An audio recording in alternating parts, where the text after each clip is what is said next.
Our study of gender in the Australian workplace led to a more specific focus on the issue of transgender. Before the review of the existing Australian research literature on the topic, there are important theoretical points to make on the issue of gender and transgender. Our basic theoretical starting point is the acknowledgement that rather than gender being a binary split into male and female, gender should be considered as a broad spectrum. As we can see here, there are significant grey areas in the spectrums of biological sex, gender expression, and gender identity. When it comes to gender, we can conclude that things are not clear-cut, and if they are considered to be clear-cut, this is an oversimplification. Overall, the existing Australian research literature on gender in the workplace has a significant flaw because it oversimplifies gender.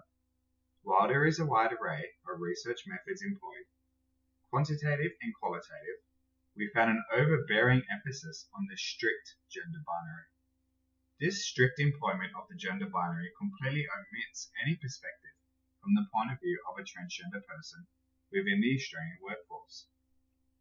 Out of sight, out of mind. Or is it? Despite the lack of focus on the transgender experience in the workforce, we found compelling evidence of discrimination and subsequent dislocation from the workforce and society as a whole.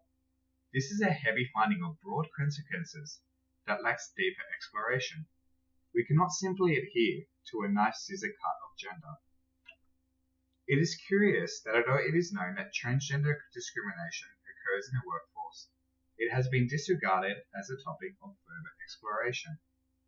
Our research will fill this gap, recording the instances of transgender discrimination through qualitative and quantitative methods. We will have deeper knowledge of transgender discrimination in the Australian workforce for the first time. Online surveys, combined with interviews and research technology, will fill in this existing hole in the Australian literature on the transgender experience in the workplace. We hope to gain deeper understanding and identify the common themes and issues that emerge from a closer analysis of transgender discrimination. Development of this understanding is critical for the formation of strategies targeted at minimizing discrimination and improving social cohesion in Australian workplaces. Ultimately, we endeavour to be at the forefront of a special broader movement of transgender acceptance in Australian society as a whole, building bridges rather than perpetuating walls.